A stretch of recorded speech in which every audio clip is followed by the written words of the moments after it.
बंदी छोड़ सतगुरु रामपाल जी परमेश्वर जी की जय हो।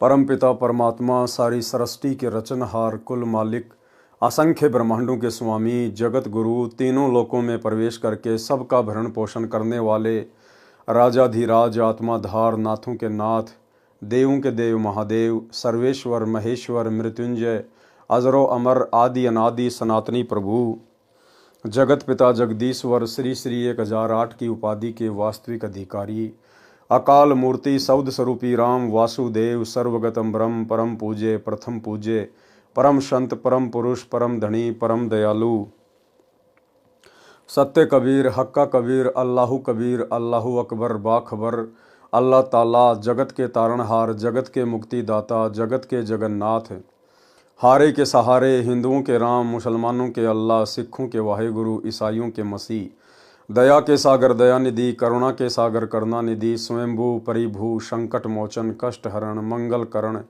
दुख भंजन अविगत कबीर निर्विकार निर्विषम परमात्मा अलय अलेख सतगुरु आदि अनादि सतगुरु असली मर्यादा पुरुषोत्तम असली राम असली कृष्ण असली घनश्याम असली मुरारी राजाओं के राजा महाराजाओं के महाराजा शहंशाहों के शहंशाह सम्राटों के सम्राट भगवानों के भगवान अल्लाहों के अल्लाह प्रभुओं के प्रभु मसीहाओं के मसीह सच्चे वाहेगुरु बाबाओं के बाबा पीरों के पीर सेठों के सेठ जगत सेठ सावड़सा सेठ सर्वगुण संपन्न अनंत कोटि कलाओं के स्वामी अनंत कोटि ब्रह्मांडों के नायक योगियों में महायोगी ध्यानियों में महाध्यानी सिद्धों में परम सिद्ध ज्ञानियों में तत्वज्ञानी ब्रह्म ज्ञानी महाज्ञानी परम ज्ञानी सर्वश्रेष्ठ ज्ञानी विज्ञानी युवा कबीर समरथ कबीर असमवात अमित ओजा सच्चे रहनुमा करीम अल्लाह सुभान अल्लाह दुनिया के अंतिम पैगंबर 8 सितंबर 1951 से गांव धनाना जिला सोनीपत हरियाणा भारतवर्ष की पावन भूमि पे प्रकट रियल कल की भगवान श्री नारायण साकार हरि श्री बाबा साहेब शब्द स्वरूपी राम संत श्रोमणी सतगुरु रामपाल जी परमेश्वर जी के चरण कमल में सात संगति से जुड़े हुए देश विदेश से हम सभी सत्सेवक भाई बहनों का अनंत कोटि दंडवत प्रणाम।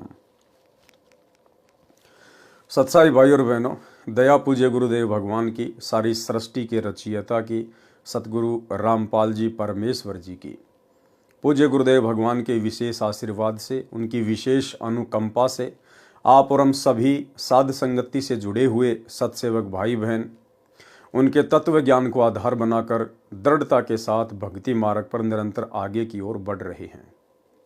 भाई और बहनों, कलयुग की बिचली पीढ़ी में साध संगतियों का नसीब होना आप और हमारे ऊपर परमेश्वर की विशेष रजा विशेष मेहर है।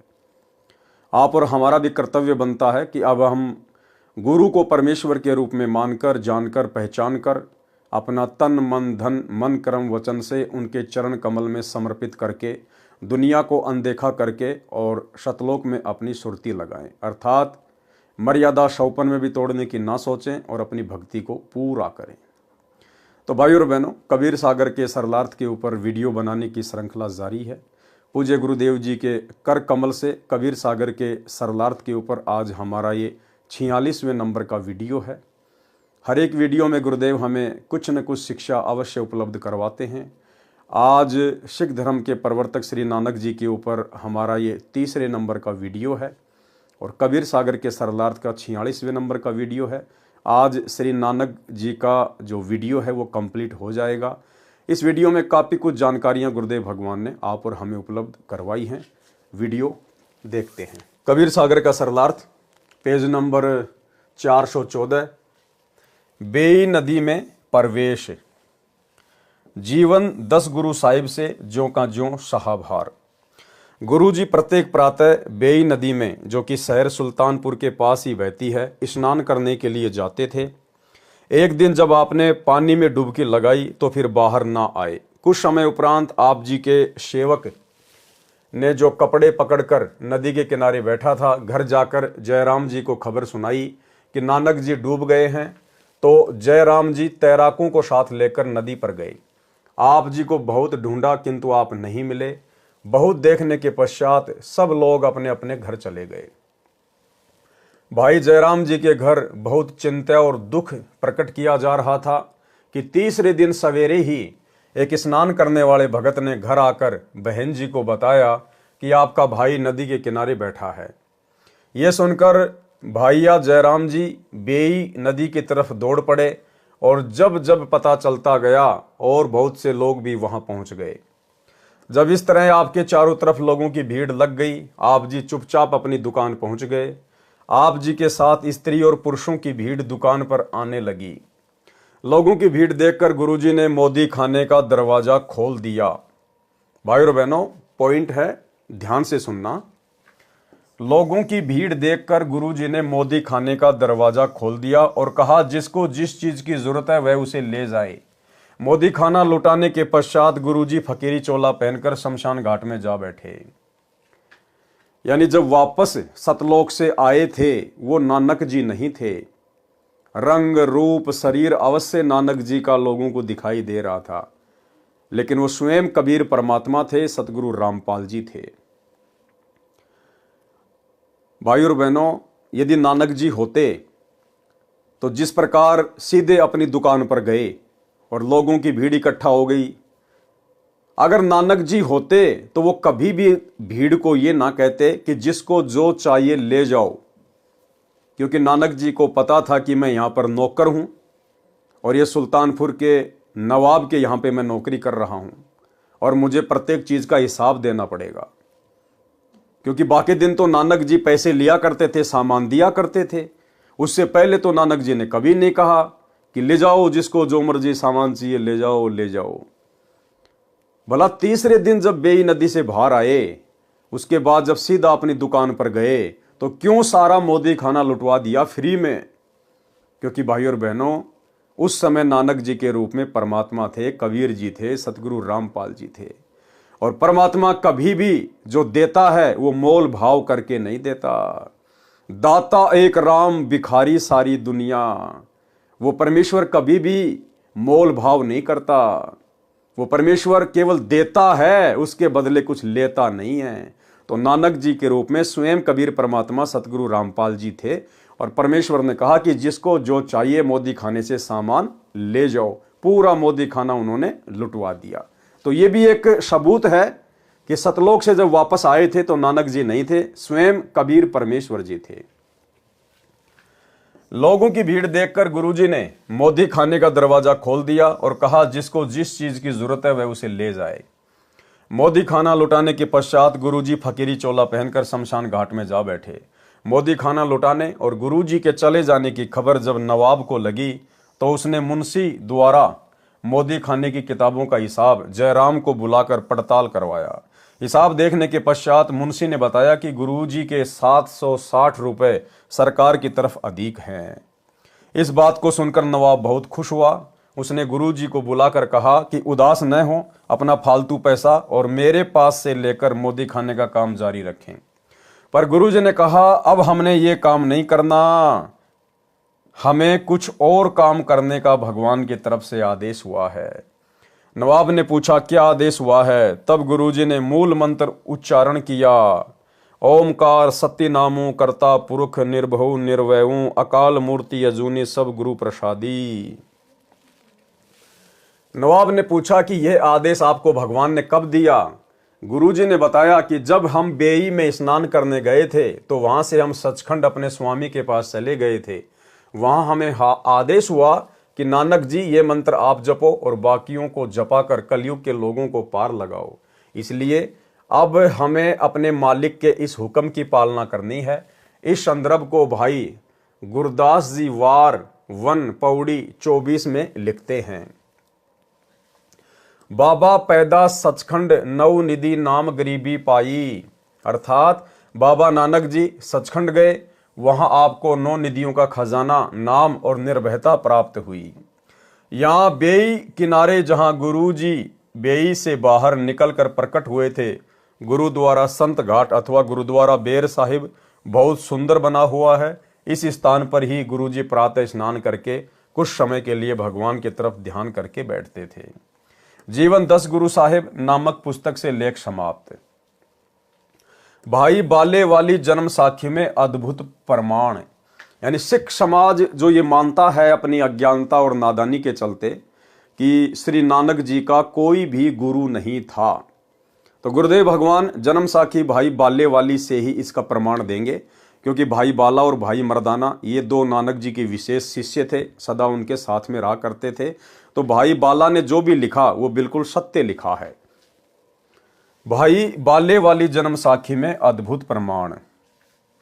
भाई बाले वाली जन्म साखी एक मान्य ग्रंथ है जो गुरु ग्रंथ की तरह ही सत्य ज्ञान का प्रतीक माना जाता है, जिसके ज्ञान को सिख समाज परम सत्य मानता है, क्योंकि यह जन्म साखी भाई बालाजी द्वारा आंखों देखा कानों सुना ज्ञान है जो श्री नानक देव साहिब जी ने बोला था तथा बालाजी ने बताया तथा दूसरे गुरु श्री अंगद जी ने लिखा था। जन्म साखी के पृष्ठ 299 व 300 पर साखी कूना पर्वत की चली। कूना पर्वत पे जाकर नानक जी के रूप में कबीर परमेश्वर सतगुरु रामपाल जी ने एक सिद्ध के साथ में गोष्ठी की थी, ज्ञान चर्चा की थी। कूना पर्वत कहाँ है? धरती पे नहीं है, ऊपर अंतरिक्ष में है, लाखों किलोमीटर ऊपर। तो कबीर परमेश्वर जी नानक जी के रूप में भाई बाला और मर्दाना को वहां पर लेकर गए थे, और वहां पर कूना पर्वत पर एक सिद्ध के साथ में क्या गोष्ठी हुई थी, जिसमें नानक जी ने अपने गुरु का वर्णन दिया है। जन्म साखी के पृष्ठ 299 300 पर साखी कूना पर्वत की चली में गोष्ठी सिद्धा नाल हुई है। इसमें प्रकरण है कि श्री गुरु नानक जी कूना पर्वत पर गए, उनके साथ भाई बालाजी तथा मर्दाना जी थे। कूना पर्वत की गुफा में कुछ सिद्ध पुरुष नाथ पंथ के रहते थे। उनके साथ ज्ञान गोष्ठी में श्री नानक जी ने प्रश्न के उत्तर में कहा था कि अहंकार हमारा नाभ अपने गुरु की बलि जाऊं। मर्दाने ने पूछा कि हे गुरु जी, क्या आपका भी कोई गुरुजी है? मर्दाने ने नानक जी से पूछा, क्या आपका भी कोई गुरुजी है? तब नानक जी ने कहा कि हे मर्दाना, मेरा इतना बड़ा गुरु है जो बिना करतार की कृपा के अपनी दृष्टि में नहीं आता, जो बिना करतार की कृपा के दृष्टि में नहीं आता। इसका मतलब वो कबीर परमात्मा जिसको चाहेगा उसी को अपनी पहचान करवाएगा, वो उसी का ज्ञान योग खोलेगा, उसी की दिव्य दृष्टि खोलेगा। और इसका जीता जागता प्रमाण आज वर्तमान में भी है। वही कबीर परमात्मा जो बेई नदी पर नानक जी को मिले थे, आज इस भारत देश की पवित्र भूमि पर 8 सितंबर 1951 से परम पूज्य परमेश्वर सतगुरु रामपाल जी के रूप में स्वरूप में प्रकट हैं। सन 1994 से अपना यथार्थ 13वां कबीरपंथ शुरू कर चुके हैं। पिछले 30 वर्षों से अनमोल ज्ञान दे रहे हैं, और इन 30 वर्षों में उनके कई लाखों की संख्या में शिष्य हो चुके हैं। लेकिन उन लाखों में से केवल चंद ही आत्माएं हैं, 5 या 10% बड़ी मुश्किल से, जिनको सतगुरु रामपाल जी ने स्वयं के परमेश्वर होने के विषय में उनकी दिव्य दृष्टि खोलते हुए जानकारी दी है।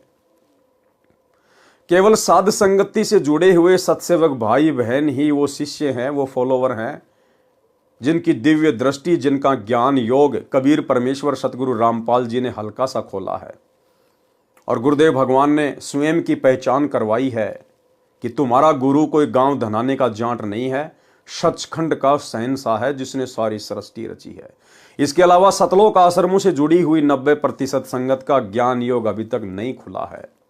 उनके ऊपर दिव्य दृष्टि की किसी भी प्रकार की कोई रजा नहीं हुई है। वे आत्माएं आज भी अपने गुरु को केवल एक गुरु मानती है, संत मानती है, कबीर जी का अवतार मानती है, और कबीर मानती है एक कागज के टुकड़े को, दाढ़ी मूछ वाली कबीर जी की समझे जाने वाली नकली फोटो को, बनावटी फोटो को, और प्रतिवर्ष जून के महीने में उस फोटो को भगवान मानकर उसका कबीर प्रकट दिवस मनाती है। तो नानक जी यहाँ क्या कह रहे हैं कि वो करतार जिसकी दृष्टि खोलता है भाई वही समझ पाता है। तब नानक जी ने कहा कि हे मर्दाना, मेरा इतना बड़ा गुरु है जो बिना करतार की कृपा के अपनी दृष्टि में नहीं आता। इससे आगे साखी और चली, मीना पर्वत चले। तब मर्दाने ने पूछा कि हे गुरुजी, हम तो आपके साथ ही रहे हैं, आप जी को वह गुरुजी कब मिला था? गुरु नानक जी ने उत्तर दिया कि उस समय तक तुम मेरे पास नहीं आए थे, जब हम मिलने गए थे। तब मर्दाने ने कहा कि जी कब मिलने गए थे?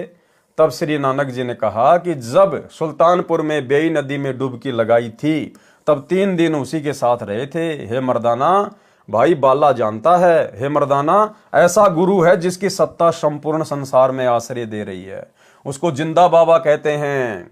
हे मर्दाना, जिंदा उसी को कहते हैं जो काल के अधीन न आवे, अपितु काल उसके अधीन है। क्या कहते हैं भाई और बहनों उसको? जिंदा। और जिंदा कौन होता है? स्वयं कबीर परमात्मा। उसको जिंदा बाबा कहते हैं। हे मर्दाना, जिंदा उसी को कहते हैं जो काल के अधीन न आवे, अपितु काल उसके अधीन है। भाई और बहनों, आज सतगुरु रामपाल जी के रूप में हमें भी वही जिंदा बाबा मिला है। आज हम उसी जिंदा बाबा की शरण में हैं जो जिंदा बाबा बेई नदी पर श्री नानक जी को मिले थे और गांव छुडानी में श्री गरीबदास जी को मिले थे। और गरीबदास जी ने अपनी वाणी में असुर निकंदन रमेणी में कहा है कि सतगुरु दिल्ली मंडल आईसी, सूती धरणी सूम जगाईसी। सतगुरु दिल्ली मंडल में आएगा। कब कहा गरीबदास जी ने? 650 साल पहले अपने सदग्रंथ साहिब में। गुरुदेव ने वो वाणी हमें असुर निकंदन रमेणी में दी है लास्ट में। सतगुरु दिल्ली मंडल आईसी, सूती धरणी सूम जगाईसी, काग भूषण छत्तर के आगे, गंधर्व करत चलत है रागे। तो गरीबदास जी कह रहे हैं कि मुझे जो सतगुरु मिले थे जिंदा बाबा के रूप में, सतलोक से आए थे, छुडानी के खेतों में मुझे जो जिंदा बाबा मिले थे, जो मुझे सतगुरु मिले थे, तो गरीबदास जी कह रहे हैं कि आगे चलकर वही मेरा सतगुरु जो मुझे जिंदा बाबा के रूप में मिला था, वही दिल्ली मंडल में आएगा। सतगुरु दिल्ली मंडल आईसी, सूती धरणी सूम जगाईसी। तो आज दिल्ली मंडल में कौन आया भाई और बहनों? सतगुरु रामपाल जी आए 8 सितंबर 1951 को। तो कौन हुए सतगुरु रामपाल जी? गरीबदास जी के सतगुरु। गरीबदास जी के सतगुरु कौन थे? जिंदा बाबा। जिंदा बाबा कौन था? कबीर जी। तो आज हमें जो पूज्य गुरुदेव भगवान प्राप्त हैं, हमें जिनकी शरण प्राप्त है, ये स्वयं जिंदा बाबा हैं, ये स्वयं कबीर साहिब हैं, गरीबदास जी के सतगुरु हैं, गरीबदास जी के जिंदा बाबा हैं। आप और हमारा कितना बड़ा सौभाग्य कि परमेश्वर ने हमें हल्की सी सद्बुद्धि देकर और अपनी वाणियों के खुलासों के माध्यम से ये जानकारी करवा दी कि तुम्हारा गुरु कोई गांव धनाने का जांट नहीं है, माँ के गर्भ से जन्म लेकर आया हुआ कोई मानुष नहीं है, कोई जीव नहीं है। और इसीलिए फिर गरीबदास जी ने हम भक्तों को बार बार अपनी वाणियों के माध्यम से चेताया है कि कलयुग की बिचली पीढ़ी वाले भक्तों, धोखा मत खा जाना। मेरा सतगुरु ही आगे चल के दिल्ली मंडल में आएगा, जिंदा बाबा। सतगुरु दिल्ली मंडल आईसी। इसलिए गरीबदास जी ने बार बार हमें आगाह किया है कलयुग की बिचली पीढ़ी वालों को अपने सदग्रंथ साहिब में कि जो मेरा सतगुरु दिल्ली मंडल में आएगा, जिंदा बाबा, जिसको तुम अपना गुरु धारण करोगे, उसको मानुष मानने की गलती मत करना। गुरु मानुष कर जानते, वो नर कहिए अंध, ओवे दुखी संसार में आ गए यम के फंदे। तो गरीबदास जी ने अपनी अनेकों वाणियों में हमें बहुत अच्छे से सावधान किया है। उसको जिंदा बाबा कहते हैं। हे मर्दाना, जिंदा उसी को कहते हैं जो काल के अधीन ना हो, अपितु काल उसके अधीन है। श्री नानक जी का गुरु था अन्य प्रमाण। साखी कंधार देश की चली। जन्म साखी के पृष्ठ 470-471 पर एक मुगल पठान ने पूछा कि आपका गुरु कौन है? श्री नानक जी ने उत्तर दिया कि जिंदा पीर है, वह परमेश्वर ही गुरु रूप में आया था, उसका शिष्य सारा जहां है। फिर साखी रुक्कन दीन काजी के साथ हुई। जन्म साखी के पृष्ठ 183 पर कुछ वाणी इस प्रकार है। नानक आखे रुक्कन दीन साचा सुनहूं जवाब, खालक आदम सिरजिया आलम बड़ा कबीर। कायम दायम कुदरती सिर पीरा दे पीर, सजदे करे खुदाई नु आलम बड़ग्य कबीर। भावार्थ, श्री नानक जी ने कहा कि रुकन दीन काजी, जिस खुदा ने आदम जी की उत्पत्ति की है, वह बड़ा परमात्मा कबीर है। वही पृथ्वी पर सतगुरु की भूमिका करता है, वही पृथ्वी पर सतगुरु की भूमिका करता है। कौन? स्वयं बड़ा परमात्मा, आलम बड़ा कबीर, कायम दायम सिरजिया सब पीरा दे पीर। वो स्वयं ही पृथ्वी पर आकर सतगुरु की भूमिका करता है। नानक जी अपने गुरु के विषय में कह रहे हैं, कबीर परमात्मा के विषय में कह रहे हैं कि वो स्वयं ही पृथ्वी पर आकर सतगुरु की भूमिका करता है। तो आज जो महापुरुष इस कलयुग की बिचली पीढ़ी में सतगुरु की भूमिका में हैं, फिर भला ये कौन है? ये स्वयं कबीर परमात्मा है, अल्लाहों के अल्लाह, प्रभुओं के प्रभु हैं। दूसरी बात भाइयों और बहनों, यदि आप लोगों को लगता है कि सतगुरु तो कबीर जी के लिए कहा है, भाई अगर सतगुरु शब्द कबीर जी के लिए कहा जाता है, कौन से कबीर जी के लिए? आप लोगों की नजरों में वो कबीर जो 650 साल पहले आया था काशी के बनारस में, अगर उस कबीर के लिए सतगुरु शब्द का प्रयोग किया जाता है, तो फिर इन सतलोक आश्रमों से जुड़े हुए भगत भाई बहनों को अपने गुरुदेव सतगुरु रामपाल जी के नाम से पहले सतगुरु शब्द का प्रयोग नहीं करना चाहिए, क्योंकि सतगुरु तो केवल पूरी सृष्टि में एक समय में एक ही होता है। एक समय में धरती पे दो दो सतगुरु नहीं होते, केवल एक ही सतगुरु होता है, और वो सतगुरु स्वयं कबीर परमात्मा होता है। तो फिर आपके गुरु जी कौन हुए? सतगुरु रामपाल जी कौन हुए? आप अपने गुरुदेव के नाम से पहले सतगुरु शब्द लगाते हैं, और सतगुरु शब्द का अधिकारी केवल कबीर परमात्मा है, किसी और के नाम के आगे पीछे सतगुरु लग ही नहीं सकता। और भाई आप सतलोक आश्रम वालों के अनुसार यदि सतगुरु शब्द कबीर जी जो दाढ़ी मूछ वाले रूप में 650 साल पहले आए थे उन्हीं के नाम से पहले लगता है, तो फिर आप अपने गुरु को सतगुरु कहना छोड़ दीजिए, क्योंकि सतगुरु की भूमिका तो खुद कबीर परमात्मा ही करता है। दूसरा, आप जी अपने गुरुदेव को बंदी छोड़ बंदी छोड़ बंदी छोड़ कहते हैं। भाई बंदी छोड़ तो पूरी सृष्टि में एक ही है, वो है कबीर परमात्मा। फिर आप अपने गुरुदेव को बंदी छोड़ क्यों कहते हैं? क्या बंदी छोड़ भी दो हैं? अरे क्या भगवान भी दो हैं सृष्टि में? बंदी छोड़ एक ही है जो काल के बंधन से छुड़वा सकता है, स्वयं कबीर परमात्मा। और आप लोग यदि उस दाढ़ी मूछ वाली कागज की फोटो को बंदी छोड़ मानते हैं, तो फिर आप अपने गुरुजी के नाम से पहले बंदी छोड़ क्यों लगाते हैं? भाई आप तो दोगला आचरण कर रहे हैं, आप तो दो नावों की सवारी कर रहे हैं। तो भाई और बहनों, ये विशेष मेहर है गुरुदेव की, जो गुरुदेव ने हम साथ संगति से जुड़े हुए सत्सेवक भाई बहनों का ज्ञान योग खोला है। हमें गुरु और गोविंद में कोई अंतर नजर नहीं आ रहा है। परमात्मा भी कहते हैं गुरु और गोविंद दो नहीं भाई, जब तक दो समझेगा दो जग में जाई। गुरु को और परमात्मा को अलग अलग मानने वाला कहते हैं वो दो जग में जाएगा, नरक में जाएगा, नरक में।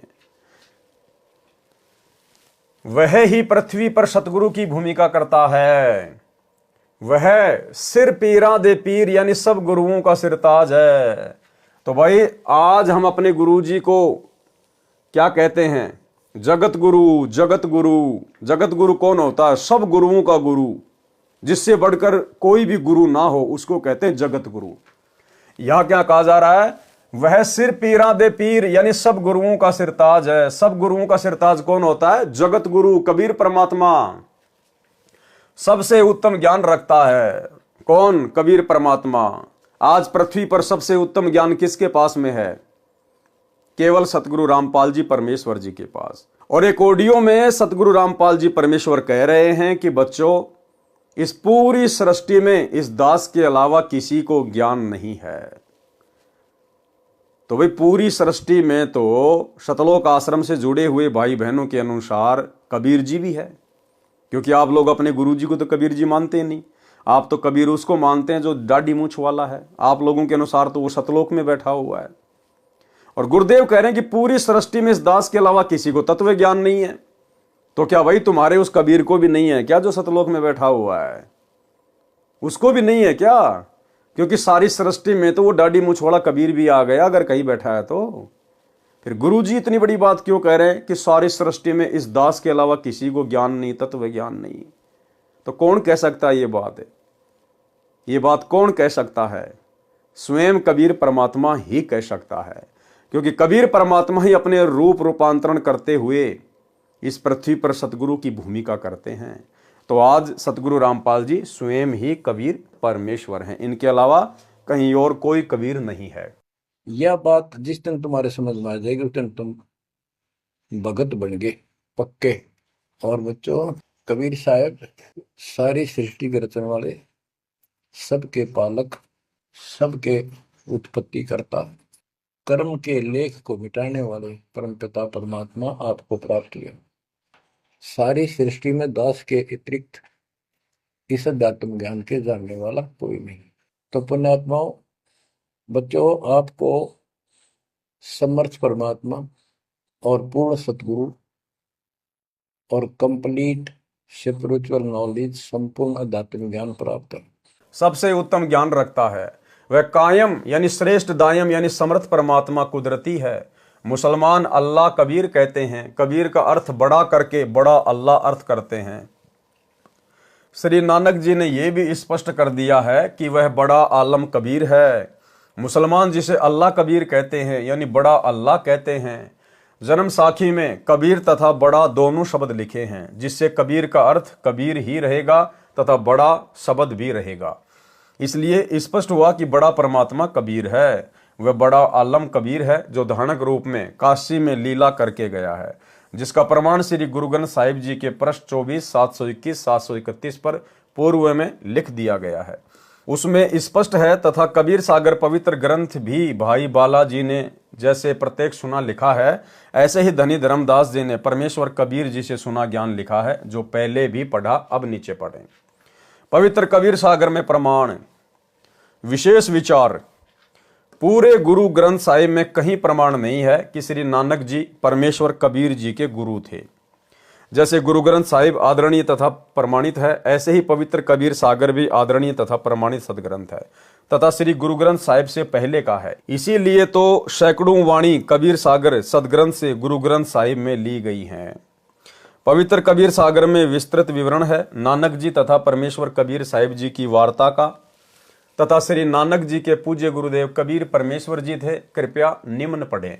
विशेष प्रमाण के लिए कबीर सागर सवसम वेद बोध प्रश्न नंबर 158 से 159 से। नानक शाकीन तप भारी, सब विधि भय ज्ञान अधिकारी। भक्ति भावता को समझाया, ता पर सतगुरु की नो दाया। जिंदा रूप धर्यो तब भाई, हम पंजाब देश चले आई। अनहद बानी कियो पुकारा, सुन के नानक दर्श निहारा। सुन के अमर लोक की बाणी, नानक परया निज समर्थ ज्ञानी।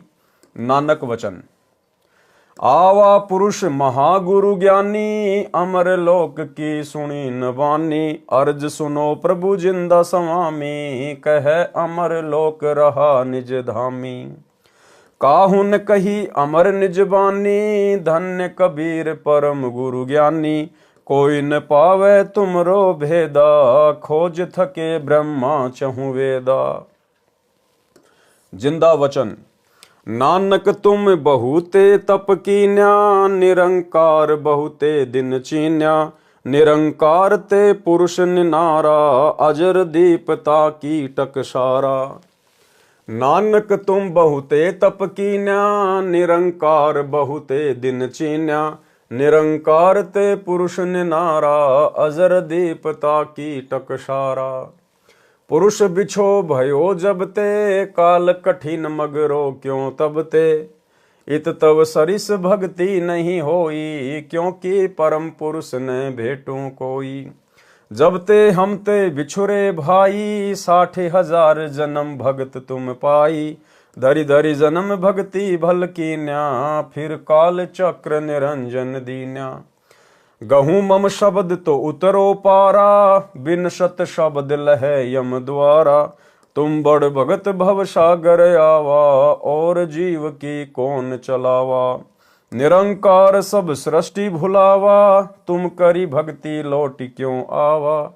नानक वचन धन्य पुरुष तुम यह पद भाखी, ये पद हमसे गुप्त कह राखी। जब लो हम तुमको नहीं पावा, अगम अपार भरम फैलावा। कहो गोसाई हम ते ज्ञाना, परम पुरुष हम तुमको जाना। धनी जिंदा प्रभु पुरुष पुराना, बिरले जन तुमको पहचाना। भये दयाल पुरुष गुरु ज्ञानी, दियो पान परवाना बानी। भली भई तुम हमको पावा, सकलो पंथ काल को ध्यावा।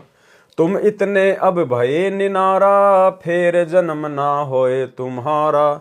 भली सुरती तुम हमको चीन्या, अमर मंत्र हम तुमको दीन्या। सौ वेद हम कही निज बानी, परम पुरुष गति तुम्हें बखानी।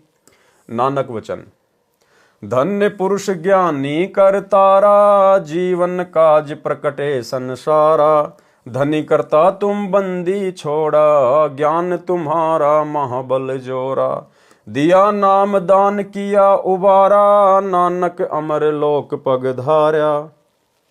भावार्थ, परम पूज्य कबीर प्रभु एक जिंदा महात्मा का रूप बनाकर श्री नानक जी से मिलने पंजाब में गए। तब श्री नानक साहिब जी से वार्ता हुई। तब परमेश्वर कबीर जी ने कहा कि आप जैसी पुण्यात्मा जन्म मृत्यु का कष्ट भोग रहे हो, फिर आम जीव का कहां ठिकाना।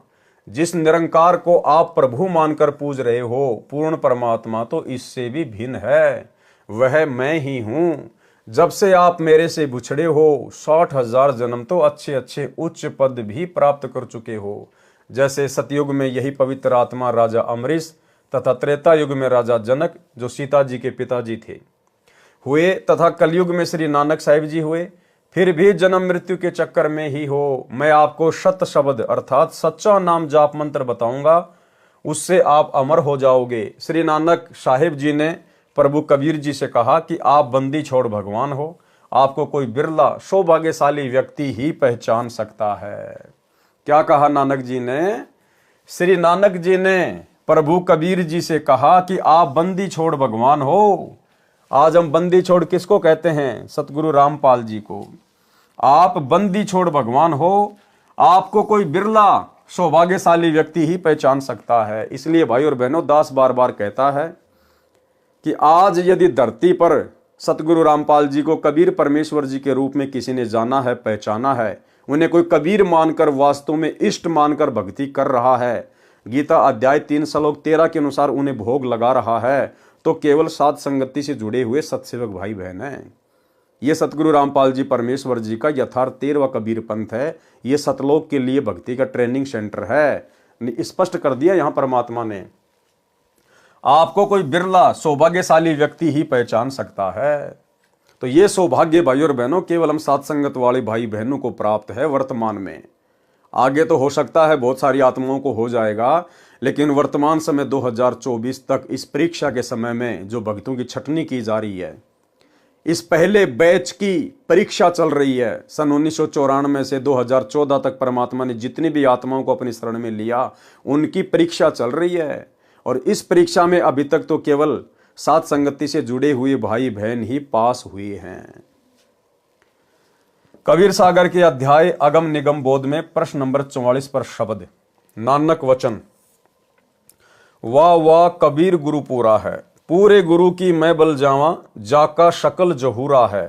अधर दुलिच परे हैं गुरुअन के, शिव ब्रह्मा जहां सूरा है। श्वेत धौजा फरहात गुरुवन की, बाजत अनहद तूरा है। पूर्ण कबीर सकल घटदर्श, हरदम हाल हजूरा है।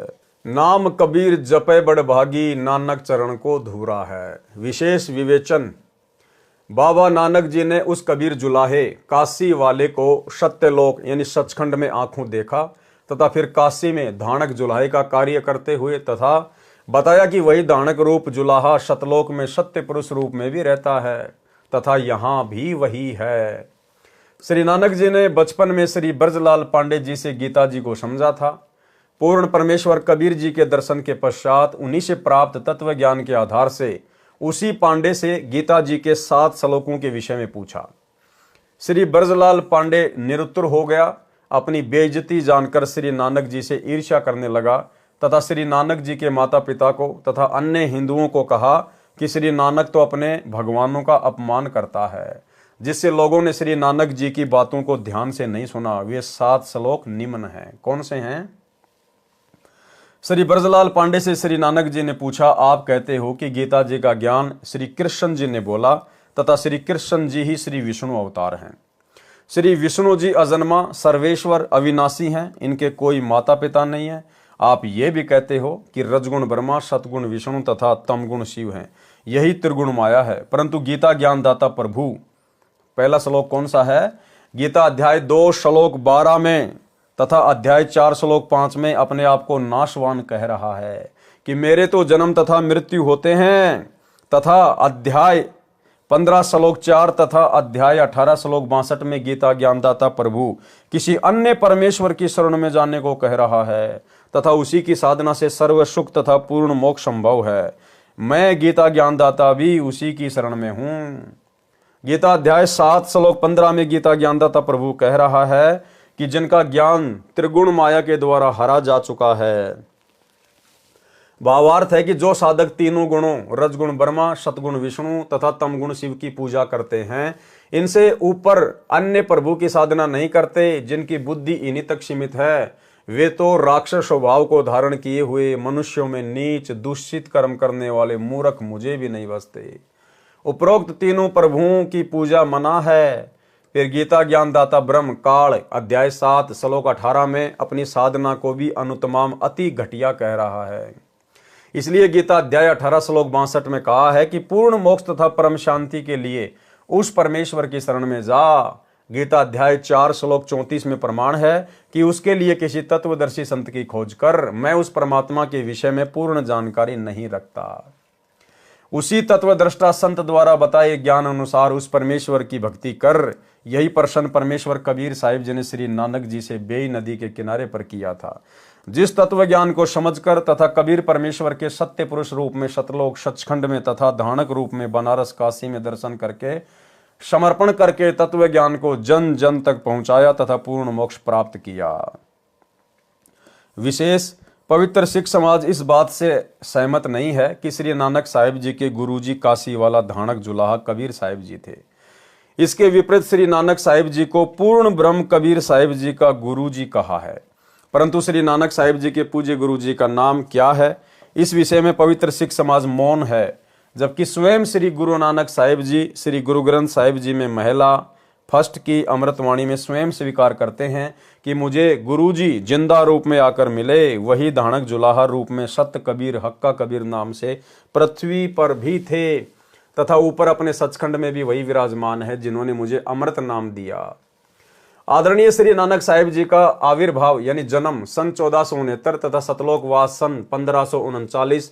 पवित्र पुस्तक जीवनी 10 गुरु साहिबान आदरणीय कबीर साहिब जी धानक रूप में मृत मंडल में सन 1398 में सहशरीर प्रकट हुए तथा सहशरीर सतलोक गमन सन 1518 में पवित्र कबीर सागर। दोनों महापुरुष 49 वर्ष तक समकालीन रहे।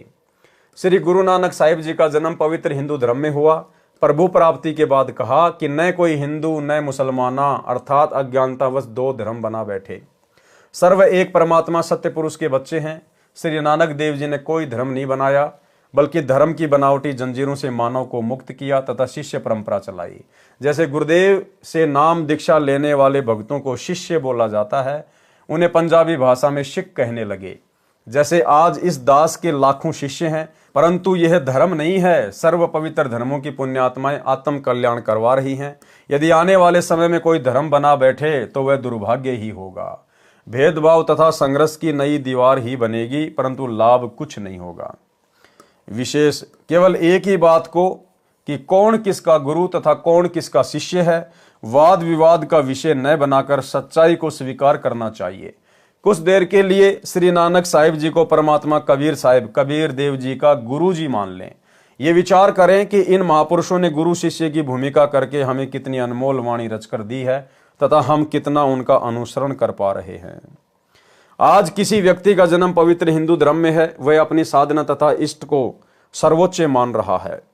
मृत्यु उपरांत उसी पुण्यात्मा का जन्म पवित्र सिख धर्म में हुआ तो फिर वह उसी साधना को उत्तम मानकर निश्चिंत हो जाएगा। फिर पवित्र मुसलमान धर्म में जन्म मिला तो उपरोक्त साधनाओं के विपरीत पूजा पर आरूढ़ होगा तथा फिर पवित्र ईसाई धर्म में जन्म हुआ तो केवल उसी पूजा पर आधारित हो जाएगा। फिर कभी पवित्र आर्य समाज में वही पुण्यात्मा जन्म लेगी तो केवल हवन यज्ञ करने को ही मुक्ति मार्ग कहेगा। यदि वही पुण्यात्मा पवित्र जैन धर्म में पहुंचेगी तो हो सकता है निर्वस्त्र रहकर या मुख पर कपड़ा बांधकर नंगे पैरों चलना ही मुक्ति का अंतिम साधन होगा।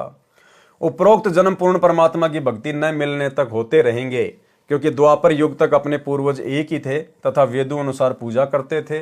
अन्य धर्मों की स्थापना नहीं हुई थी। जब श्री गुरु गोविंद साहिब जी ने 5 प्यारों को चुना, उनमें से एक श्री दयाराम जी लाहौर के खत्री परिवार से हिंदू थे। श्री धर्मदास जी इंद्रप्रस्थ दिल्ली के जाट हिंदू थे। भाई मोहकम चंद जी छिबे हिंदू द्वारकावासी। भाई साहिब चंद जी नाई हिंदू बिदर निवासी। भाई हिम्मतमल जी झींवर हिंदू जगन्नाथपुरी उड़ीसा निवासी थे। जीवन 10 गुरु साहिबान लेखक सोडी तेजा सिंह प्रकाशक भाई चतर सिंह, जीवन सिंह, अमृतसर, पृष्ठ नंबर 343 344। इसलिए अपने संस्कार मिले जुले हैं। भले ही उपरोक्त पंच प्यारे उस समय अपनी भक्ति साधना गुरु ग्रंथ साहिब के अनुसार, गुरुओं की आज्ञा अनुसार कर रहे थे, परंतु सर्व हिंदू समाज से संबंध रखते थे। उस समय गुरुओं के अनुयायियों को शिख कहते थे, हिंदी भाषा में शिष्य कहते हैं। इस कारण से एक अलग भक्ति मार्ग पर चलने वाले जन समूह को शिख कहने लगे। अब यह एक अलग धर्म का रूप धारण कर गया। जैसे वर्तमान में कई पंथों के लाखों अनुयायी हैं, उनको भी अन्य नामों से संबोधित किया जाता है। जैसे राधा स्वामी पंथ के अनुयायियों को कहते हैं ये तो राधा स्वामी हैं, परंतु ये सर्व धर्मों के व्यक्तियों का समूह है। हो सकता है आने वाले समय में यह एक अलग धर्म का रूप धारण कर ले, परंतु वर्तमान में अधिकतर हिंदू समाज और सिख समाज के ही व्यक्ति हैं। जो व्यक्ति मांस आहार, मदिरा पान तथा अन्य नशीली वस्तु जैसे तंबाकू, बीड़ी, सिगरेट, हुक्का आदि में सेवन करता है तथा लूट कसोट, जीव हिंसा करता है तथा बहन बेटियों को बुरी नजर से देखता है, वह न तो हिंदू है, न मुसलमान, न सिख, न ईसाई। क्या उपरोक्त बुराई करने का सर्व पवित्र धर्मों के सदग्रंथों में विवरण है? नहीं। उपरोक्त बुराई युक्त व्यक्ति कभी प्रभु प्राप्ति नहीं कर सकता तथा न ही वह धार्मिक हो सकता। एक समय यह दास एक दोस्त सिख अधिकारी के साथ किसी सिख की शादी में गया। वहां पर श्री गुरु ग्रंथ साहिब जी के अखंड पाठ का भोग पड़ा। सर्व उपस्थित व्यक्तियों ने प्रसाद लिया, फिर खाना खाने के लिए साथ में ही लगे टेंट में प्रवेश हुए, जहां पवित्र अमृतवाणी का भोग पड़ा था तथा जहां खाना खाया। दोनों के बीच केवल कनात यानी कपड़ा लगी थी। खाने को मांस तथा पीने को मदिरा सरेआम थी। जो पाठ कर रहे थे वे भी सर्वप्रथम उसी आहार को प्रेम पूर्वक कर रहे थे। इसलिए सर्वप्रथम हिंदू तो हिंदू बने, मुसलमान बने मुसलमान, ईसाई बने ईसाई तथा सिख बने सिख। फिर हम प्रभु भक्ति करने योग्य होंगे। प्रभु साधना भी अपने सदग्रंथों में वर्णित विधि अनुसार करने से प्रभु प्राप्ति होगी, अन्यथा मानव शरीर व्यर्थ हो जाएगा। हम एक कुल मालिक की संतान हैं। सतज्ञान न होने से हिंदू मुसलमान के झगड़े, हिंदू सिख के झगड़े, मुसलमान ईसाई के झगड़े धर्म के श्रेष्ठता और अश्रेष्ठता के कारण है। विश्व युद्ध में भी इतना रक्तपात नहीं हुआ होगा जितना धर्म के खतरे की आड़ में हो चुका है। धार्मिकता के खतरे की तरफ ध्यान न देने से अनेक बुराइयां सर्व पवित्र धर्मों में घर कर चुकी हैं। सर्व पवित्र धर्मों में 1% व्यक्ति होते हैं जो 99% को आपस में लड़वा कर मरवा देते हैं। इससे विपरीत हिंदू हिंदू को मार रहा है, सिख सिख को काट रहा है, मुसलमान मुसलमान को परेशान कर रहा है, ईसाई ईसाई का दुश्मन बना हुआ है, आर्य समाजी पर ही मुकदमे किए बैठा है, कबीर पंथियों के दुश्मन बने हैं। और भाई और बहनों, अज्ञानता के कारण, संत रामपाल जी के तत्व ज्ञान को गहराई से ना समझ पाने के कारण आज संत रामपाल जी के पंथ में भी ये बुराई घर कर चुकी है। हालांकि आगे सफलता प्राप्त नहीं कर पाएगी, लेकिन वर्तमान में तो सतगुरु रामपाल जी का परिवार इस बुराई से अछूता नहीं है। आज हम सभी कबीरपंथी हैं। सात संगत से जुड़े हुए भाई बहन भी कबीरपंथी हैं, सतलोक आश्रम से जुड़े हुए भाई बहन भी कबीरपंथी हैं, क्योंकि हमारे गुरुदेव कबीर जी हैं और कबीर जी के दिखाए रास्ते पर जो चलता उसको कबीरपंथी कहते हैं। तो गुरुदेव कह रहे हैं कि सभी लोग हिंदू हिंदू पर मुकदमे किए बैठे हैं, कबीरपंथी कबीरपंथियों पर मुकदमे किए बैठे हैं। और भाई और बहनों, इस पवन दास पर सतलोक आश्रम मैनेजमेंट हरियाणा वालों ने झूठा मुकदमा सतगुरु रामपाल जी के माध्यम से ही करवा डाला। अब सोचिए भाई और बहनों, हमारे गुरुदेव इतनी बड़ी बात लिख रहे हैं। अब इतनी बड़ी बात लिखने वाले और समाज को शिक्षा देने वाले कि ऐसे आपस में मुकदमे नहीं करने चाहिए, ये अच्छी बात नहीं है, परमात्मा के भक्ति मार्ग में ऐसा नहीं होना चाहिए। तो गुरुजी तो मना कर रहे हैं कि आपस में मुकदमेबाजी नहीं करनी चाहिए। फिर सोचिए भाई और बहनों, मुझ पवन दास के ऊपर सतगुरु रामपाल जी ने मुकदमा क्यों किया? अपने परिवार के कहने पर। अगर आप इसको एक नॉर्मल बात मान के चलोगे तो फिर ये तो दोगली बात हो गई सतगुरु रामपाल जी की। यहां तो कह रहे हैं कि आपस में मुकदमेबाजी नहीं करनी चाहिए। जो आपस में एक दूसरे पर मुकदमा करते हैं उनको ज्ञान नहीं है। और सतगुरु रामपाल जी ने मुझ पवन दास के ऊपर अपने परिवार के कहने से मुकदमा कर दिया। तो नॉर्मल तरीके से अगर आप इस बात को लेकर चलोगे तो यह बात सतगुरु रामपाल जी को दोगला साबित करती है।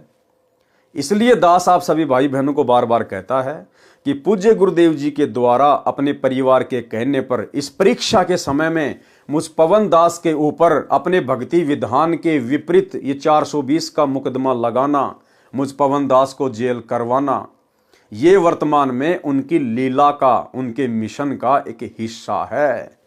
क्योंकि वो परमात्मा जिन्होंने सन 1994 से 2014 तक 20 साल तक जो भक्ति की खेती की थी, परमेश्वर ने अब उसमें से भूस को अलग करना था और गेहूं को अलग करना था और माध्यम बनाया मुझ पवन दास को, 2 कोटि के जीव को भक्तों की परीक्षा के लिए। इसलिए भाइयों और बहनों, इस पवन दास के ऊपर जो गुरुद्रोही का टैग लगा हुआ है, ये गुरुदेव भगवान की लीला का, उनके मिशन का एक हिस्सा है। जो चंद भाई बहनों को तो समझ में आ गया, जो साथ संगति से जुड़े हुए हैं, बाकी आत्माओं की जो आश्रमों से जुड़ी हुई हैं, अभी उनकी आंखें बंद हैं, समय आने पर खुल जाएंगी। ईसाई का ईसाई दुश्मन बना हुआ है, आर्य समाजियों पर ही मुकदमे किए बैठा है, कबीर पंथियों के दुश्मन बने हैं तथा अन्य आश्रमों तथा डेरों के महंतों व संतों के आपस में कत्लेआम तथा मुकदमे तत्व ज्ञान के अभाव के कारण ही हो रहे हैं। क्या कह रहे हैं गुरुदेव, ये क्यों हो रहा है? तत्व ज्ञान के अभाव के कारण। तो क्या हमारे गुरुजी को भी तत्व ज्ञान नहीं है क्या, जो मेरे ऊपर मुकदमा कर दिया? अरे दुनिया को ऐसी शिक्षा देने वाला गुरु, क्या उनके पास भी तत्व ज्ञान नहीं है? जो अपने कर कमल से लिखित पुस्तक के विपरीत, अपने शब्दों के विपरीत मुझ पवन दास पे मुकदमा कर रहा है। तो भाई और बहनों, ये उनकी लीला का, उनके मिशन का एक हिस्सा है। मुझदास का जन्म पवित्र हिंदू धर्म में हुआ तथा वर्तमान में जो भी पूजाएं उपलब्ध थी सभी कर रहा था। 17 फरवरी 1988 फाल्गुन मास की अमावस्या विक्रमी संवत 2045 को तत्वदर्शी संत परम पूज्य स्वामी राम देवानंद जी महाराज के दर्शन हुए। ये जो स्वामी राम देवानंद जी महाराज हैं भाई और बहनों, इनको तत्व ज्ञान नहीं था, ये तत्वदर्शी संत नहीं थे। ये तो 650 साल पहले जिस प्रकार कबीर जी ने पंडित रामानंद जी को अपना मुंह बोला गुरु बनाया था, गुरु शिष्य परंपरा का निर्वाह करते हुए, ठीक इसी प्रकार वर्तमान में भी ये लीला चल रही है। धरती पर सतगुरु रामपाल जी के रूप में वही कबीर परमात्मा प्रकट है। और 17 फरवरी 1988 को आदरणीय गरीबदास जी के 12वें पंथ में सतगुरु रामपाल जी ने, अर्थात कबीर परमेश्वर जी ने, आदरणीय राम देवानंद जी को अपना मोह बोला गुरु धारण करके केवल गुरु शिष्य परंपरा का निर्वाह किया है। अन्यथा हमारे गुरुदेव स्वयं परमेश्वर हैं और परमेश्वर स्वयं ही तत्वदर्शी होता है।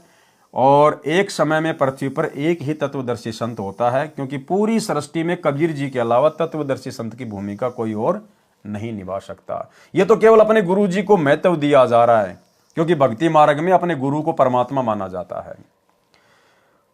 परम पूज्य स्वामी राम देवानंद जी महाराज के दर्शन हुए। उन्होंने जब मुझे यह शास्त्र आधारित तत्व ज्ञान सुनाया, प्रथम बार ऐसा लगा जैसे किसी नास्तिक से मिलन हो गया और मन में आया कि ऐसे व्यक्ति के तो दर्शन भी व्यर्थ होते हैं। ऐसा क्यों कह रहे हैं गुरुदेव? क्योंकि जब सतगुरु रामपाल जी ये ज्ञान दे रहे हैं तो बहुत सारी आत्माओं के मन में इस प्रकार की बातें आती है शुरुआत में, जब उनके ज्ञान को सुनती हैं कि ये ज्ञान तो हमने आज से पहले कभी सुना ही नहीं। और फिर ना जाने वो गुरुदेव भगवान के विषय में क्या क्या सोचती हैं। नाप शनाप नास्तिक है, सनातन का दुश्मन है, हिंदू देवी देवताओं का दुश्मन है। तो आगे चलकर जब उन आत्माओं को ये ज्ञान समझ में आए तो उसके बाद उन आत्माओं को पछतावा ना हो कि भाई ऐसे महापुरुष के बारे में ना जाने हमारे मुंह से क्या क्या शब्द निकल गए थे, नास्तिक है, ये है, वो है। तो गुरुदेव उन आत्माओं को सांत्वना देते हुए यहां पर लिख रहे हैं कि भाई मेरे साथ भी शुरुआत में ऐसे ही बनी थी, इसलिए यदि तुम लोगों ने भी कभी मेरे प्रति ऐसा सोचा हो तो अपने मन में इस दोष को निकाल देना, अपने मन से इस बात को निकाल देना। भाई ये ज्ञान ही ऐसा है, शुरुआत में जब इसको कोई सुनता है तो अटपटा सा ही लगता है, ताकि उन आत्माओं को थोड़ी शांति सी महसूस हो। ऐसे व्यक्ति के तो दर्शन भी व्यर्थ होते हैं जो हमारे देवी देवताओं ब्रह्मा विष्णु महेश तथा ब्रह्म से भी ऊपर कोई शक्ति बता रहा है। जब इस दास ने महाराज जी के द्वारा बताए शास्त्रों का अध्ययन उनकी पोल खोलने के लिए किया तो मेरी ही पोल खुल गई कि मैं सर्व साधना अपने ही पवित्र शास्त्रों, पवित्र गीता जी व पवित्र वेदों के विरुद्ध ही कर रहा था। अब दास की प्रार्थना है कि सर्व भगतजनों को एक बार अवश्य खेद होगा, परंतु उपरोक्त सदग्रंथों को प्रभु को साक्षी रखकर पुनः पढ़ें तथा मुझ दास के पास सर्व पवित्र धर्मों के सदग्रंथों के आधार पर वास्तविक भक्ति मार्ग है, निःशुल्क उपदेश प्राप्त करके अपना तथा अपने प्यारे परिवार का कल्याण करवाएं। जीव हमारी जाति है, मानव धर्म हमारा, हिंदू मुस्लिम सिख ईसाई धर्म नहीं कोई न्यारा। हिंदू मुस्लिम सिख ईसाई आपस में है भाई भाई, आर्य जैनी और बिश्नोई एक प्रभु के बच्चे सोई। कबीर खड़ा बाजार में सबकी मांगे खैर, ना कहूं से दोस्ती ना कहूं से बैर। अब देखो परमेश्वर तो क्या लिख रहे हैं अपने ज्ञान में, और वर्तमान में सतलोक आश्रम मैनेजमेंट हरियाणा के द्वारा क्या किया जा रहा है। गुरुदेव भगवान हमें क्या शिक्षा दे रहे हैं कि हिंदू मुस्लिम सिख ईसाई आपस में हम भाई भाई। बताओ, गुरुदेव ने तो सबको आपस में एक ही पिता की संतान बताया कि हिंदू मुस्लिम सिख ईसाई आपस में सब भाई भाई। और ये सतलोक आश्रम मैनेजमेंट हरियाणा अज्ञानता की पोटली। अभी बांग्लादेश में मुसलमानों के खिलाफ जिस प्रकार से बजरंग दल के द्वारा, विश्व हिंदू परिषद के द्वारा रैलियां निकाली गई कि हमारे हिंदू भाइयों को वहां दुखी किया जा रहा, परेशान किया जा रहा है, उन बजरंग दल वालों की रैलियों में उनका समर्थन करने के लिए मुसलमानों के विरोध में सतलोक आश्रम मैनेजमेंट हरियाणा से जुड़ी हुई मध्य प्रदेश की सीहोर जिले की संगत को वहां भेज दिया गया। वहां के कोऑर्डिनेटर, वहां की संगत हजारों की संख्या में मुसलमानों के विरोध में विरोध प्रदर्शन करने के लिए पहुंच गई। अखबारों में न्यूज आ रही है। भाई और बहनों, इसको कहते हैं अज्ञानता। इसको कहते हैं तत्वदर्शी संत की शरण में आने के बाद भी भेजे में गोबर भर के रखना, गोबर। अरे हमारे लिए तो सब हमारे भाई हैं, हम किसी का विरोध यहां कर ही नहीं सकते। हम तो केवल प्यार प्रेम से समझा सकते हैं, हम यहां किसी का विरोध कर ही नहीं सकते। संतों का काम विरोध का होता ही नहीं है। कबीर खड़ा बाजार में मांगे सबकी खैर, और ना कहूं से दोस्ती ना कहूं से बैर। और यह गुरुदेव साफ कह रहे हैं हिंदू मुस्लिम सिख ईसाई आपस में सब भाई भाई। तो नालायकों, तुम अपने भाइयों का विरोध करोगे क्या? अरे भाइयों को समझाया जाता है, भाइयों का कभी विरोध नहीं किया जाता। तो ये मुसलमान भी आप और हमारे लिए उतने ही प्रिय हैं जितने हिंदू हमारे लिए प्रिय हैं, जितने जैनी और ईसाई हमारे लिए प्रिय हैं। ठीक है, वर्तमान में उनको ज्ञान नहीं है, तत्व ज्ञान नहीं है, नकली गुरुओं के द्वारा वो भ्रमित है, शास्त्रों के विरुद्ध साधना कर रहे हैं, जिस कारण से आपस में लड़ रहे हैं, झगड़ रहे हैं। लेकिन आप और हमें तो गुरुदेव ने ज्ञान दे दिया, मानव धर्मी बना दिया। और यदि हम भी एक दूसरे के विरोध में, यदि हम किसी का पक्ष लेके खड़े हो जाएंगे, तो फिर हम संत रामपाल जी के भगत तो जलती हुई आग में घी डालने का काम कर रहे हैं। तो भाई और बहनों, ये तत्व ज्ञान तो छोड़िए, संत रामपाल जी के 90% सतलोक आश्रम से जुड़े भगत भाई बहनों को अभी ज्ञान भी अच्छे से समझ में नहीं आया। इन लोगों को सामाजिक ज्ञान भी अच्छे से समझ में नहीं आया, तत्व ज्ञान तो बहुत दूर की बात है। इसीलिए तो गुरुदेव भगवान अपनी हिसार जेल से आने वाली ऑडियो में इन लोगों को बार बार डांटते हैं। वो अंतर्यामी परमात्मा इन लोगों के इसी प्रकार के कुकर्म देखकर इनको बार बार डांटते हैं कि अच्छे इंसान तो जगत वाले भी ऐसा नहीं करते जैसा तुम भगत कर रहे हो। यानी आम समाज में जो व्यक्ति पढ़ा लिखा है, जिस व्यक्ति को इस बात की जानकारी है, वो व्यक्ति भी किसी भी धर्म के विरोध में किसी का साथ नहीं देता। उनको भी पता है कि शैतान ने हमारे को बांट रखा है, हिंदू मुस्लिम सिख ईसाई हम सब एक ही हैं। तो जो अच्छे इंसान जो संसार में हैं, जगत में हैं, जो संत रामपाल जी के भगत भी नहीं हैं, वो लोग भी बजरंग दल वालों के पक्ष में जाके खड़े नहीं हुए मुसलमानों के विरोध में, और संत रामपाल जी के भगत मुसलमानों के विरोध में जाके खड़े हो गए। इसलिए तो गुरुदेव कह रहे हैं कि अच्छे इंसान जो जगत में है ना, वो भी ऐसा नहीं करते जैसा कि तुम भगत कर रहे हो। यानी गुरुदेव ने अपनी सतलोक आश्रमों से जुड़ी हुई लाखों की संगत को आम सामाजिक व्यक्तियों से भी नीचे गिरा हुआ साबित कर दिया, नीचे गिरा हुआ। सुनिए। विचार करना होगा कि हम कौन है, कहां से आए। आपस में खेचातानी रखते हो अभी भी भगत हो गए। अच्छे इंसान तो जगत वाले भी ना करते ऐसा जैसे भगत कर रही है। अच्छे इंसान तो जगत वाले भी ना करते ऐसा जैसे भगत कर रही है। अच्छे इंसान तो जगत वाले भी ना करते ऐसा जैसे भगत कर रही है। किसी को छोटी सी सेवा दे देते, कोऑर्डिनेटर बना दिया, उन्होंने सोचा मैं खुदा बन गया। और इतना शिक्षा तो करें, मजदूर बनो सीखो, मजदूर। और कई देखा है कि कोऑर्डिनेटर या जिसकी जो भी व्यवस्था लगाई जाए तो व्यवहार भी ठीक नहीं करते, धमकान लग जाते, फुरकान लग जाते। और कुछ ऐसी भी शिकायतें आई हैं जो बहन बेटियों के साथ गलत मैसेज भी डालते हैं, तो वो दुष्ट लोग ना तो कोऑर्डिनेटर के योग्य है ना वो भगत के योग्य। और कुछ ऐसी भी शिकायतें आई हैं जो बहन बेटियों के साथ गलत मैसेज भी डालते हैं, तो वो दुष्ट लोग ना तो कोऑर्डिनेटर के योग्य है ना वो भगत के योग्य। और कुछ ऐसी भी शिकायतें आई हैं जो बहन बेटियों के साथ गलत मैसेज भी डालते हैं, तो वो दुष्ट लोग ना तो कोऑर्डिनेटर के योग्य है ना वो भगत के योग्य। तो ऐसा तो संगत माई कुसंगत उपजेगी, और ऐसी कुसंगत होगी फिर हम रखेंगे नहीं उसको खेत में। किसान उसको बाढ़ को पाड़ कर खेत से बाहर फेंक देता है, तो उसको आप मिशन से निकाल दिया जाया करेगा। सुधर जाओ, एक के नहीं सुनी जाया करती, दिशाओं शिक्षा दी जाती है, अमल कर लो इन पे। कर्म बतेरे फोड़ लिए, इस ज्ञान का असर क्या हुआ? थोड़ा सा सुख होते हो फिर पक्के एजेंट काल के बन जाते हैं, बकवाद वही करनी, भगवान से दूर हो जाएगा। थोड़ा सा सुख होते हो फिर पक्के एजेंट काल के बन जाते हैं, बकवाद वही करनी, भगवान से दूर हो जाएगा। थोड़ा सा सुख होते हो फिर पक्के एजेंट काल के बन जाते हैं, बकवाद वही करनी, भगवान से दूर हो जाएगा। तो भाई और बहनों, आप और हमारा सौभाग्य कि गुरुदेव भगवान ने हमारा ज्ञान योग खोला, हमें गुरुदेव ने सद्बुद्धि दी। हम इस प्रकार के शैतानी प्रपंचों में नहीं पड़ते हैं, ज्ञान को आधार बना के अपनी भक्ति करते हैं, और बाकी संगत अपने कर्म फोड़ रही है कोऑर्डिनेटरों के पीछे लगकर। हिंदू मुस्लिम सिख ईसाई आपस में हैं भाई भाई, आर्य जैनी और बिश्नोई, एक प्रभु के बच्चे सोई। कबीरा खड़ा बाजार में सबकी मांगे खैर, ना कहूं से दोस्ती ना कहूं से बैर। शवशम वेद बोध पृष्ठ 160 से 162 पर सामान्य ज्ञान है। शवशम वेद बोध पृष्ठ 163 का सारांश। मृत्यु के समय जीव किस रास्ते से जाता है उसके भविष्य का ज्ञान। अथ जीव के अंतकाल वाली वाणी।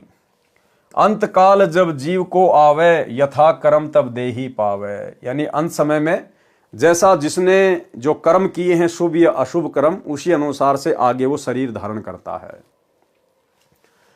गुदा द्वार जब जीव निकासा, नरक खाने में ताको वासा। यानी जब किसी की मृत्यु होती है और उसकी आत्मा जब उसके गुदा द्वार से निकलती है तो सीधा वो कहां जाता है? नरक में जाता है। गुदा द्वार से आत्मा निकलने की क्या पहचान है? जब आदमी का शरीर छूटता है, यमदूत उसे परेशान करते हैं, दुखी करते हैं, तो उसका लैट्रिन निकल जाता है, उसके कपड़े लैट्रिन से सन जाते हैं। यानी उसकी आत्मा यमदूतों ने मार मार के गुदा द्वार से निकाली है। ऐसा व्यक्ति सीधा नरक में ठोका जाता है, नरक में। गुदा द्वार जब जीव निकासा, नरक खाने में ताको वाशा। और भाई और बहनों, आपको ध्यान होगा, दास ने आज से 2-2.5 साल पहले वीडियो बनाया था। सतलोक आश्रम मैनेजमेंट हरियाणा से बिहार का स्टेट कोऑर्डिनेटर, उसकी गुदा द्वार से ही आत्मा बाहर निकली थी। गुदा द्वार से सीधा नरक में गया वो। बिहार का स्टेट कोऑर्डिनेटर, जिसकी बाथरूम में बैठे बैठे लैट्रिन करते करते जिसको हार्ट अटैक हुआ था, उसकी आत्मा गुदा द्वार से निकली और सीधा वो नरक में गया। सोचिए, स्टेट कोऑर्डिनेटरों की यह हालत है, तो उन कोऑर्डिनेटरों के पीछे आंख बंद करके चल रही संगत का क्या हाल होगा। और हाल हो भी रहा है, आए दिन अकाल मौत आप देख ही रहे हैं। गुदा द्वार जब जीव निकासा, नरक खाने में ताको वाशा। गिरे नरक शीस बल जाई, ताही में पुनी रहे समाई। नाभि द्वार जो प्राण चलाना, जलचर योनि माही प्रकाटाना। नाभि द्वार से जिसके प्राण निकलते हैं वो क्या बनता है? वो जल का जीव बनता है, मछली, मगरमच्छ वगैरह जो भी है। मूत्र द्वार कर जीव पयाना, पशु योनि तासु ठिकाना। और जिसकी आत्मा उसके मूत्र द्वार से निकलती है, यानी मरते समय जो पेशाब कर देता है भयभीत होकर यमदूतों से, तो कहते हैं मूत्र द्वार कर जीव पयाना, पशु योनि में ताकू ठिकाना। सीधा वो पशु योनि में जाता है। मुख द्वार ते जीव कडियावे, अन्न खाने में बासा पावे। और जिसकी आत्मा उसके मुख द्वार से निकलती है, मुख से कैसे निकलेगी? उसका मुंह फटा का फटा रह जाता है। मृत्यु के बाद जिस व्यक्ति का मुंह फटा हुआ है, तो समझो उसकी आत्मा उसके मुख द्वार से निकाली गई है। वो कहां जाएगा? अन्न खानी में।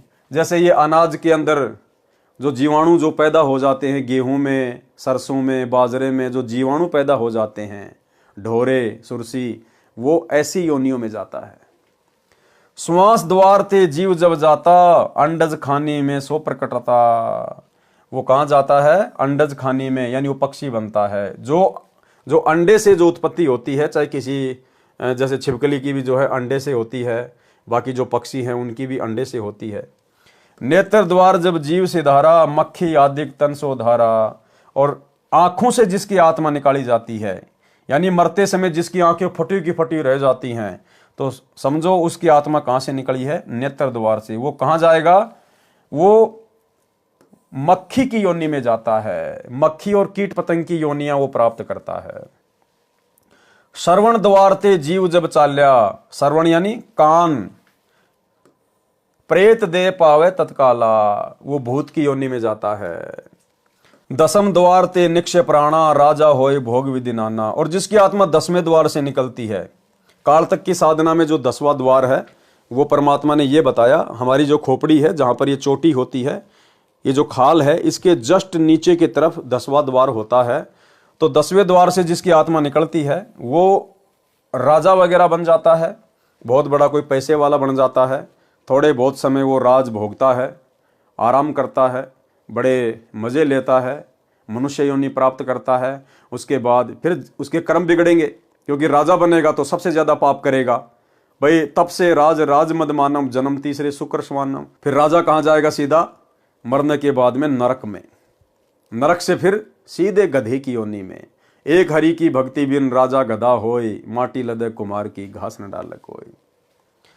रंभ द्वार ते जीव जब जाता, परम पुरुष के लोक समाता। और रम द्वार यानी सुषुम्ना द्वार से जिसकी आत्मा निकलती है, और सुषुम्ना द्वार से आत्मा उसी की निकलेगी जिसको पूर्ण संत प्राप्त होगा, जिसको सतनाम का सुमरण प्राप्त होगा, और जो आजीवन मर्यादा में रहेगा गुरु को इष्ट मानकर, उसकी आत्मा रम द्वार से निकलेगी। 12वें द्वार से परमात्मा उसको फिर सतलोक में लेके जाएगा। इन वाणियों में नाभि द्वार का भी वर्णन है। इसको संत गरीबदास जी ने बड़वानल का द्वार भी कहा है। नाभि के नीचे अन्य 10 द्वार तो सामान्य संत भगत भी जानता है, परंतु 12वें द्वार का ज्ञान केवल इस लेखक रामपाल दास को है, अन्य को नहीं है। नाभि द्वार शरीर के अंदर ही खुलता है, इसलिए इसको मुख्य द्वारों में नहीं गिना जाता। पृष्ठ 164 से 170 तक 4 मुक्तियों तथा कबीर परमेश्वर का अंतर्ध्यान होने का गलत प्रकरण है। ठीक पढ़े इसी पुस्तक में कबीर चरित्र बोध के सारांश में। सौसम वेद बोध पृष्ठ 165 पर सतनाम का कुछ सांकेतिक वर्णन है। 3 अंश आगे परमाना, ओहम सोहम को अस्ताना। 8 अंश तवहाँ उपजाए, अंश वंश स्थान बनाए। ओहम सोहम होत उचारा, जन्म रोगा का यही उपचारा। सवसम वेद बोध पृष्ठ 171 का सारांश। इस पृष्ठ पर वह अमृतवाणी लिखी है जिसमें महापुरुष कलयुग के 5505 वर्ष बीत जाने के पश्चात यथार्थ कबीर पंथ प्रारंभ होगा, और जो महापुरुष उस पंथ का संचालक प्रवर्तक होगा वह अपने ज्ञान को पूरे विश्व में फैलाएगा। परमेश्वर कबीर जी का ज्ञान संसार में फैलेगा तथा सारा संसार भक्ति करेगा। देखो भाई और बहनों, क्या कहा जा रहा है? यथार्थ कबीर पंथ प्रारंभ होगा, और जो महापुरुष उस पंथ का संचालक या उसका प्रवर्तक होगा वह अपने ज्ञान को पूरे विश्व में फैलाएगा। क्या कहा जा रहा है? वह अपने ज्ञान को। तो आज यथार्थ 13वें कबीर पंथ के संचालक, उसके प्रवर्तक कौन है? हमारे पूज्य गुरुदेव सतगुरु रामपाल जी। तो सतगुरु रामपाल जी क्या करेंगे? वह अपने ज्ञान को, ध्यान रखना, अपने ज्ञान को पूरे विश्व में फैलाएगा। फिर आगे क्या कह रहे हैं?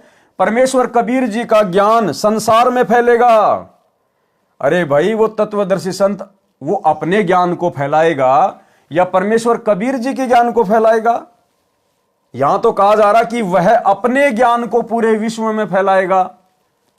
और फिर आगे क्या कह दिया? परमेश्वर कबीर जी का ज्ञान संसार में फैलेगा। तो कौन हुआ वो तत्वदर्शी संत? स्वयं कबीर परमात्मा। हमारे गुरुदेव स्वयं कबीर परमेश्वर हैं। परमेश्वर एक सेंटेंस में क्या संकेत कर जाते हैं, एक बार फिर से देख लीजिएगा। इस पृष्ठ पर वह अमृतवाणी लिखी है जिसमें महापुरुष कलयुग के 5505 वर्ष बीत जाने के पश्चात यथार्थ कबीर पंथ प्रारंभ होगा। तो यथार्थ कबीर पंथ प्रारंभ हो गया सन 1994 से। किसने किया? सतगुरु रामपाल जी ने। और जो महापुरुष उस पंथ का संचालक या प्रवर्तक होगा, तो कौन है उसके संचालक और प्रवर्तक? सतगुरु रामपाल जी।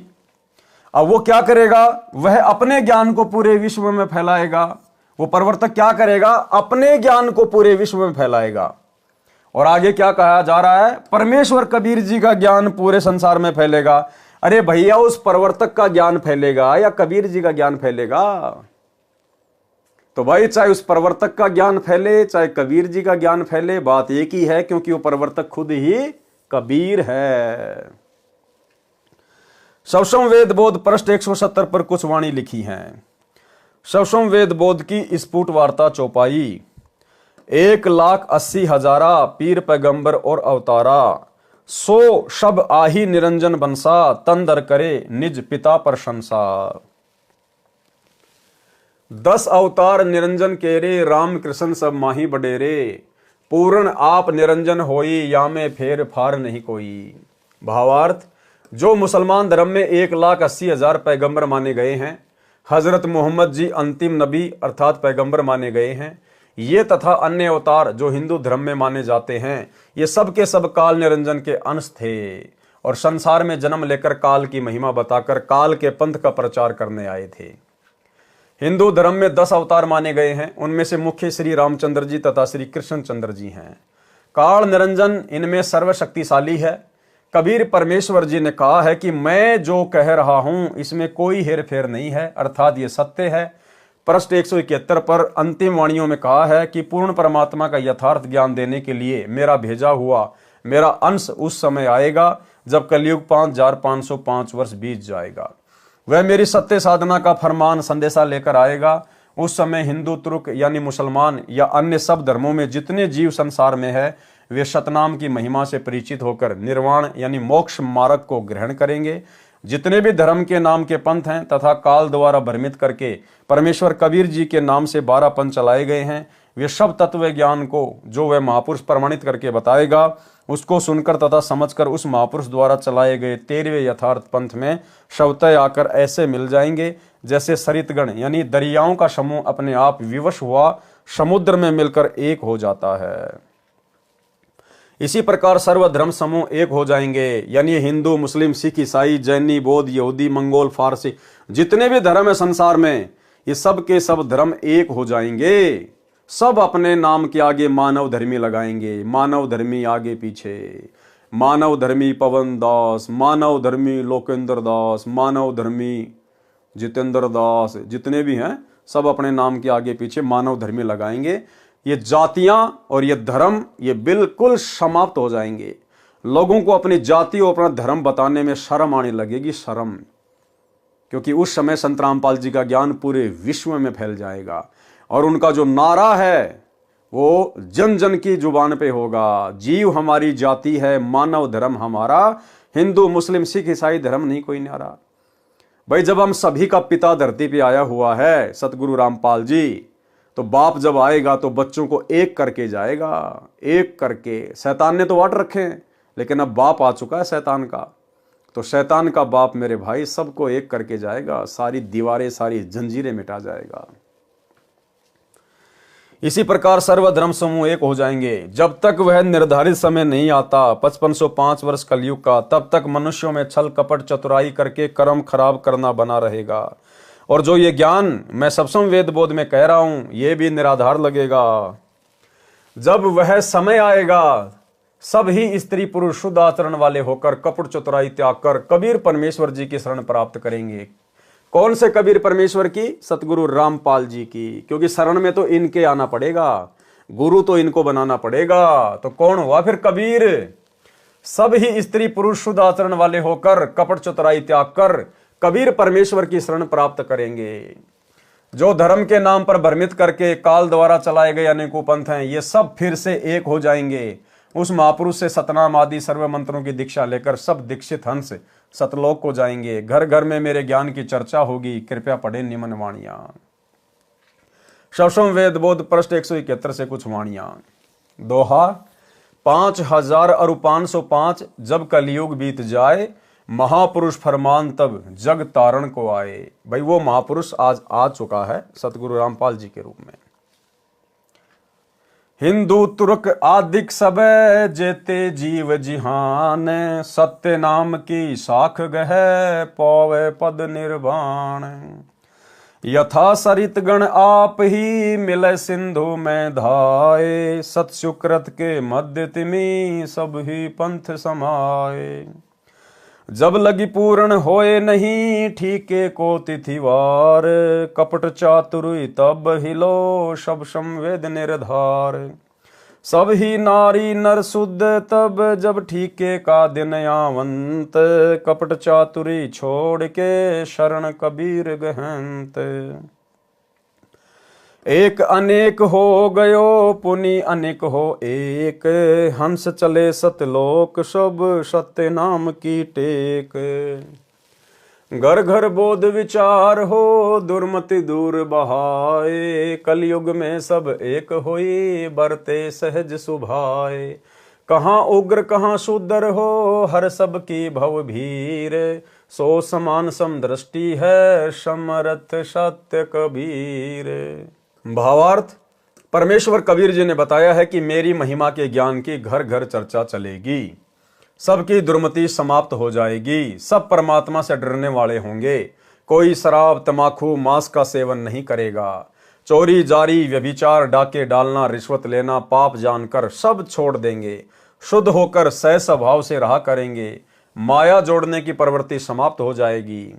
चाहे कोई डाकू हो चाहे अन्य मलिन कर्म करने वाला व्यक्ति हो, वह सब बुरे कर्म त्याग कर उस पंथ में दीक्षा लेंगे। सब साधकों की भवपीर यानी सांसारिक कष्ट हरेगा, यानी सर्व दुख दूर करेगा। अब देखना भाई और बहनों आगे ध्यान से, उस पंथ का प्रवर्तक, कौन से पंथ का प्रवर्तक? 13वें कबीर पंथ का प्रवर्तक कौन है? सतगुरु रामपाल जी। उस पंथ का प्रवर्तक स्वयं कबीर परमेश्वर समान भक्ति शक्ति समर्थ होगा। उस पंथ का जो प्रवर्तक होगा, जो संचालक होगा 13वें कबीर पंथ का, वो क्या होगा? उस पंथ का प्रवर्तक स्वयं कबीर परमेश्वर समान भक्ति शक्ति समर्थ होगा। अब भाई कबीर परमेश्वर जी के समान यदि कोई दूसरा भक्ति और शक्ति से संपन्न हो गया तो फिर कबीर परमेश्वर जी के पास में क्या बच गया? उसके समान होने का मतलब उसके बराबर हो जाना। और वे भगवान के बराबर कौन हो सकता है? क्या किसी की औकात है जो परमात्मा के बराबर हो जाएगा? और यदि कोई परमात्मा के समान हो गया, परमात्मा के बराबर हो गया भक्ति में शक्ति में, तो फिर उस परमात्मा का मतलब क्या रह गया? फिर उसका औचित्य क्या रह गया? फिर तो दो परमात्मा हो गए बराबर के। तो ये बात क्यों कही जा रही है? गुरुदेव के द्वारा अपने आप को छुपाते हुए कि मेरे बच्चे मेरे तत्व ज्ञान को आधार बनाकर अब इतने बुद्धिमान हो चुके हैं कि मेरे इन संकेतों को समझ जाएंगे कि हमारे गुरुदेव स्वयं ही कबीर परमात्मा है। हमारी तुच्छ बुद्धि को देखते हुए, दुनिया वालों की तुच्छ बुद्धि को देखते हुए अपने आप को छुपा कर ये बातें कह रहे हैं कि उस 13वें पंथ का प्रवर्तक परमेश्वर कबीर जी के समान ही भक्ति और शक्ति में संपन्न होगा। भाई जो कबीर जी के समान ही भक्ति शक्ति में संपन्न हो गया तो फिर वो तो खुद ही कबीर बन गया। फिर उस कबीर का मतलब क्या रह गया यदि कोई और कबीर है तो यहां हमने समझना होगा हमारे गुरुदेव स्वयं ही कबीर परमात्मा है। उस पंथ का प्रवर्तक स्वयं कबीर परमेश्वर समान भक्ति शक्ति समर्थ होगा। सबको समान दृष्टि से देखेगा, यानी ऊंच नीच जाति आधार से किसी में अंतर नहीं करेगा। न राजा तथा रंक में कोई अंतर रहेगा। राजा भी अपने को जनता का सेवक मानकर अपना कर्तव्य करेगा तथा भक्ति को प्राथमिकता देकर जीवन सफल करने के उद्देश्य से कार्य करेगा। इस प्रकार सर्व संसार मोक्ष प्राप्ति का उद्देश्य लेकर जिया करेगा। सबका मोक्ष होगा। जो उस संत से दीक्षा लेकर आजीवन मर्यादा में रहकर भक्ति करेगा। सब संवेद बोध अध्याय का सारांश संपूर्ण हुआ। कबीर सागर के अध्याय सब संवेद बोध का सारांश संपूर्ण हुआ। सत्य साहेब। तो भाई और बहनों आज के वीडियो में केवल इतना ही। गुरुदेव भगवान के आशीर्वाद से धीरे धीरे हम कबीर सागर के सरलार्थ के ऊपर आगे बढ़ेंगे। तकरीबन आधे से ज़्यादा वीडियो कबीर सागर के सरलार्थ के ऊपर बन चुके हैं।